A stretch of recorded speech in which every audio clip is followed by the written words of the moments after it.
শাহজাহান মল্লিক খুঁজে পাওয়া যাচ্ছে না। শেখ শাহজাহান যে মহিলাদের রেপ করে আইসে পরপুরাতে বিভিন্ন বউদের রেপ করছে সবচেয়ে, সেই ছেলেদের ঘরে ঢুকতে হচ্ছে, তার প্রমাণ পুলিশকে তুলে দিয়েছি।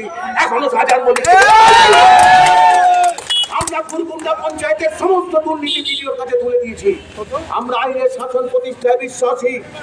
আমরা বিডিওকে বলতে চাই যে যে সমস্ত দুর্নীতি হয়েছে সেই দুর্নীতিতে আপনি এফআইআর করুন। আপনি যদি এফআইআর না করেন তাহলে আমরা হাইকোর্টে যাব, আর ৭২ ঘন্টা বাদে এই পঞ্চায়েতের মেম্বারদের বাড়ি কিন্তু ঘিরে নেওয়া হবে। ডিম থেরাপি চলছে, যাদের ডিমের দাম বেড়ে গেছে। আমরা আইএসএফ এই জাতীয় রাজনীতি করি না। আইএসএফ ২১ সাল থেকে বলে এসেছে যে প্রাতিষ্ঠানিক দুর্নীতিগ্রস্ত একটা দল, যে দলটা বিজেমূল, এটা তৃণমূল নয়, এটা বিজেমূল। আপনারা ইতিমধ্যেই দেখেছেন ২০ জন সাংসদ তৃণমূল থেকে ছেড়ে চলে গেছে। ভারতবর্ষের এমন কোনো দল নেই যে ১৫ বছর ক্ষমতায় থাকার পর ১ মাসের মধ্যে একটা দল উঠে যেতে পারে। আমরা এটা ২১ সাল থেকে বলেছি। আমি ২১ সালের এখানে সংযুক্ত মোর্চার ক্যান্ডিডেট ছিলাম। তখনও আমরা বলেছিলাম যে এই দুটো দলের মধ্যে কোনো তফাৎ নেই। যারা তৃণমূলকে তাড়ানোর জন্য যাদেরকে ভোট দিয়ে ক্ষমতায় এনেছেন তাদেরকে বোঝা দরকার যে আপনাদের সামনে যে ধানটা দেখানো হয়েছিল আসলে সেটা একটা অশ্বডিম্ব। সেই অশ্বডিম্ব বলেই আপনারা ডিম ছুটছেন। কিন্তু আমরা বিশ্বাস করি আইনের শাসন প্রতিষ্ঠিত হোক। শুভেন্দু অধিকারী মাননীয় মুখ্যমন্ত্রী যখন ক্ষমতায় এলেন, উনি ঘোষণা করলেন আজ থেকে আর শাসকের আইন চলবে না, চলবে আইনের শাসন। আমরা আমাদের চেয়ারম্যান বিধানসভায় দাঁড়িয়ে বাহবা দিয়েছেন। কিন্তু অশোকনগর আপনার ব্লক ২ নংয়ের ওদিকে ২১ সাল থেকে যে পঞ্চায়েতের ভোট থেকে আরম্ভ করে ২৩ সালের পঞ্চায়েতের ভোটে যে দুর্নীতি হয়েছে আপনারা সবাই জানেন। আইএসএফের বিক্রম মালিকবিরিয়া পঞ্চায়েতে সমস্ত দখল করে দিয়েছে। ওরা বোমাটু সমস্ত দখল করে নিয়েছে। শ্রীকৃষ্ণপুর পঞ্চায়েত সমস্ত বুথ দখল করে নিয়েছে। ফুলকুন্ডা দখল করে নিয়েছে। ওদিকে শেখ শাহজাহান, সব জায়গায় শেখ শাহজাহান দেখেন, কিন্তু অশোকনগরের মাটিতে শেখ শাহজাহানকে কেউ খুঁজে পাচ্ছে না। যার নাম শাহজাহান মল্লিক সবাই জানে। আপনারা জানেন এই পঞ্চায়েত সমিতির উপরে বসে থাকে আরিফুল ইসলাম, ওই যে ভোয়া মন্টু নামে, কি নাম জানো বন্ধুরা, তিনি বসে থাকেন। আর ওই যে মহান মণি গাজী, যিনি এখানে তোলা তুলতেন, তোলা তোলার জন্য গ্রেপ্তার হয়েছেন।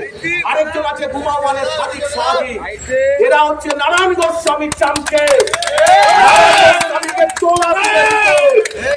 এই তোলাবাজদের গায়ে কিন্তু এখনো আঁচড় পড়েনি।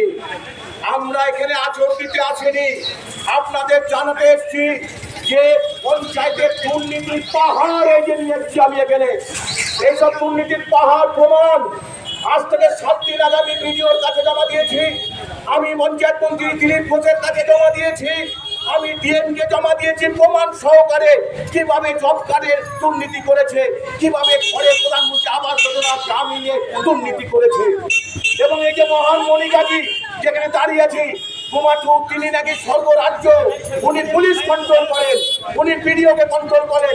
সাদিক সাহাজি, উনি পিডিওকে কন্ট্রোল করেন, উনি মন্ত্রীকে কন্ট্রোল করেন, উনি পুলিশকে কন্ট্রোল করেন। শাহজাহান মল্লিক খুঁজে পাওয়া যাচ্ছে না। শেখ শাহজাহান যে মহিলাদের রেপ করে আইসে পরপুরাতে বিভিন্ন বউদের রেপ করছে সবচেয়ে, সেই ছেলেদের ঘরে ঢুকতে হচ্ছে, তার প্রমাণ পুলিশকে তুলে দিয়েছি। এখনো শাহজাহান মল্লিক আমরা ফুলকুন্ডা পঞ্চায়েতের সমস্ত দুর্নীতি বিডিওর কাছে তুলে দিয়েছি। আমরা আইনের শাসন প্রতিষ্ঠায় বিশ্বাসী। আমরা বিডিওকে বলতে চাই যে যে সমস্ত দুর্নীতি হয়েছে সেই দুর্নীতিতে আপনি এফআইআর করুন।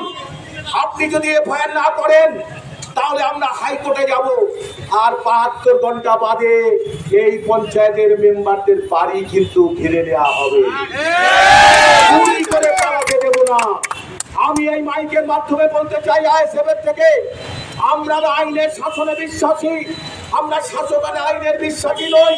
তাই আমরা কোনো চোরেদের ডিমও মারছি না, ইটও ছুটছি না। আমরা আইনের আশ্রয় নিয়েছি, এটা আমাদের অপরাধ হতে পারে না। আমাদের আইনের প্রতি বিশ্বাস আছে, তাই সমস্ত প্রমাণ নিয়ে এই দেখুন পঞ্চায়েতে ঝাপটা দিলে যারা জিতেছেন তাদের বিরুদ্ধে এখনো কোর্টে মামলা চলছে। বলছে কেউ জেতেনি, জোর করে জিতে ওরা চুরি দুর্নীতি করেছে। সমস্ত মামলার কাগজ সাথে নিয়ে এসেছি আমি এখানে, মামলা চলছে এখনো অব্দি, কেউ জেতেনি। আপনারা জানেন পঞ্চায়েতে গণনার কেন্দ্রে কিভাবে রিগিং করেছে, কিভাবে দিগলামালিক্রিয়া পঞ্চায়েতের 26টা বুথকে বোম মেরে কেড়ে নিয়েছে, বিলারাজিপুরে কিভাবে কেড়ে নিয়েছে, কুমারটুতে কিভাবে কেড়ে নিয়েছে। আমরা সব জানি কেড়ে নেওয়ার একটাই কারণ, যে কোনো মূল্যে চুরি করতে হবে। কিসের চুরি? পুকুর চুরি বললে কম হবে, এরা সাগর চুরি করেছে, নদী চুরি করেছে, তার সমস্ত প্রমাণ ভিডিওকে দিয়েছি। শুধু ভিডিও সাহেব কোনো এফআইআর করছে না এদের বিরুদ্ধে, তাই আজকে যে প্রতিষ্ঠান দিতে এসেছি। আরো আশ্চর্যের কথা শুনবেন, এখানকার 100 বছর 200 বছর ধরে স্বাধীনতার আগের থেকে যে মুসলিম সমাজেরা বসবাস করে, এ শহরে তাদের নাম বাদ হয়ে গেল। আর বাংলাদেশ থেকে এসে অনেকেই রয়ে গেছে যারা সিএতে আবেদন করেনি, অথচ তাদের এ শহরে নাম রয়ে গেছে। এই শহর ট্রাইব্যুনালে চলে গেছে, মমতা ব্যানার্জি আর বিজেপির চক্রান্তে ট্রাইব্যুনালের অধীনে চলে গেছে অশোকনগরের 18,113 জন ভোটার। যারা কে কোন পার্টি করে এরা বড় কথা নয়, কিন্তু এই শহরেও দুর্নীতি হয়েছে। এই দুর্নীতির সাথে বিডিওর লোকেরা জড়িত আছে, তাই বিডিওর কাছে এসেছি। যারা বাংলাদেশি নাগরিক ভোটার হয়েছে অথচ এখানে আদি নাগরিক ভোটে বাদ গেছে, তাদের ইমিডিয়েটলি ট্রাইব্যুনাল দ্রুততার সাথে সম্পন্ন করে আপনাকে নাম তোলার ব্যবস্থা করতে হবে। এই সমস্ত দাবি নিয়ে আজকে আমরা এখানে হাজির হয়েছি প্রমাণ সহকারে। কয়েকটা দুর্নীতির কথা মিডিয়ার মাধ্যমে জানাই। আপনারা জানেন প্রধানমন্ত্রী আবাস যোজনা স্কিমে গ্রামীণে জব কার্ড হোল্ডাররা ভর পাবে, কিন্তু অদ্ভুত খবর, জব কার্ড হোল্ডার যদি তাপস ব্যানার্জি হয়, ঘর পাচ্ছে শাহজাহান মল্লিক। সব প্রমাণ দিয়েছি ভিডিওকে আমি ইতিমধ্যে, ভিডিওর কাছে থ্রু মেল আমি জমা করেছি, ডিএমকে জমা করেছি, মন্ত্রী দপ্তরে আমি জমা করেছি, কিন্তু আমরা লক্ষ্য করছি এদের বিরুদ্ধে কোনো এফআইআর এখনো করেনি। যদি বলেন আপনি কেন করেননি, আসলে পঞ্চায়েতটা অধীন ভিডিওর আন্ডারে। পঞ্চায়েতে কোনো দুর্নীতি হলে, কোনো যদি দুর্নীতি হয়, কোনো চুরি চাষামি হয়, তা দেখার দায়িত্ব ভিডিওর। প্রথমে ভিডিও এফআইআর করবেন, আর ভিডিও যদি এফআইআর না করে ভিডিও রেজিস্ট্রি হাইকোর্টে মামলা করতে যাবো সামনের সপ্তাহে। কারো চোরের সাথে অন্যায় যে করে, অন্যায় যে সয়ে তত ঘৃণা বড় বড় চির সমাদরে। যে চুরি করেছে তাকে প্রশ্রয় দিয়েছে যে সমানভাবে অপরাধী, সেই অপরাধী দায় বিডিও সাহেবদের নিতে হবে। আর আমি আপনাদের এই মাইকে যারা শুনছেন, 48 ঘন্টা মানে রোববার, আজকে বুধবার, শনিবার অব্দি যদি এই দুর্নীতিগ্রস্তরা সদস্যরা পদত্যাগ না করে স্বেচ্ছায়, আমরা আমাদের পার্টি কাউকে দলে নেবে না।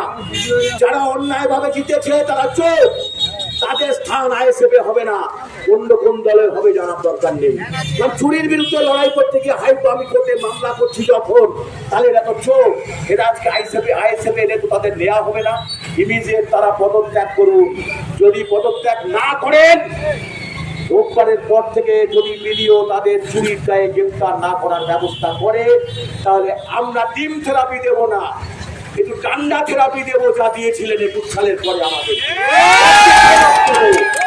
মিডিয়ার মাধ্যমে বলে দিতে চাই, আমি পুলিশ প্রশাসনকেও চুরি দুর্নীতিগ্রস্তদের আইনের আওতায় এনে গ্রেপ্তার করুন, নাহলে জনগণ যদি আইন হাতে তুলে নেয়, জনগণের মাঠ দুনিয়ার পার।